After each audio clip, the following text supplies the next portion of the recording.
મારી channel health હેબિટ્સમાં આપનું સ્વાગત છે. મિત્રો, હું છું ડોક્ટર રોનક ભીમાણી અને આજે લઈને આવ્યો છું કોલેસ્ટ્રોલ. હવે કોલેસ્ટ્રોલ એટલે શું, તેની શરીર ઉપર શું અસરો થાય છે અને તેના ઉપચાર માટે શું શું કરી શકાય તે જાણવા માટે અમારો વિડીયો છેલ્લે સુધી જુઓ.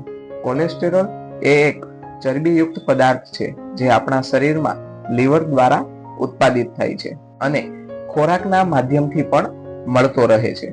કોલેસ્ટ્રોલ શરીરના વિવિધ કાર્યો માટે પણ મહત્વપૂર્ણ છે, જેમ કે હોર્મોનનું પ્રોડક્શન, વિટામિન ડી નું સંશ્લેષણ અને કોશિકાઓનું આવરણ એટલે કે સેલની દિવાલ બનાવવામાં ઉપયોગી છે.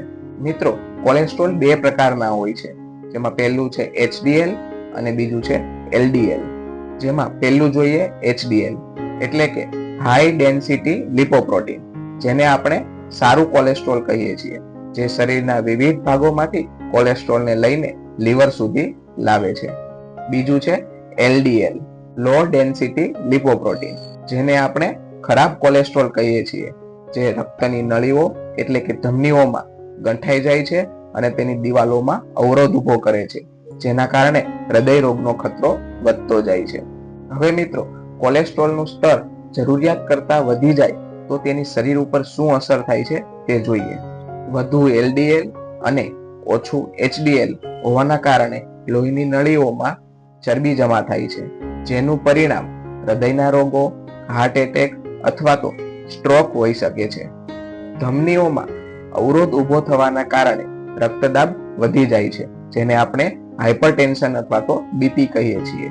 વધારે પડતું કોલેસ્ટ્રોલ અને શરીરમાં ચરબીના વધારાના કારણે શરીરનું વજન વધતું જાય છે. મિત્રો, કોલેસ્ટ્રોલ શું છે, તેના પ્રકારો અને તેની શરીર ઉપર શું અસર થાય છે એ તો જોયું, પણ હવે આ કોલેસ્ટ્રોલથી બચવા માટે શું શું ઉપચાર કરી શકાય તેને વિગતવાર જોઈએ. જેમાં પહેલું છે ખોરાકમાં ફેરફાર. ખોરાકમાં સેચ્યુરેટેડ ફેટ્સ અને ટ્રાન્સ ફેટ્સને મિનિમમ ઉપયોગ કરવો જોઈએ. ખોરાકમાં ફળો, શાકભાજી, અખરોટ, ઓમેગા 3 ફેટી એસિડનો સમાવેશ કરવો જોઈએ. 1 ચમચી ભરી સમારેલી અથવા તો વાટેલી કોથમીર ખાઈને ઉપરથી 1 ગ્લાસ પાણી પીવાથી શરીરમાં કોલેસ્ટ્રોલ ઘટે છે અને લોહીનું વહન કરનારી નસો પણ સાફ થઈ જાય છે.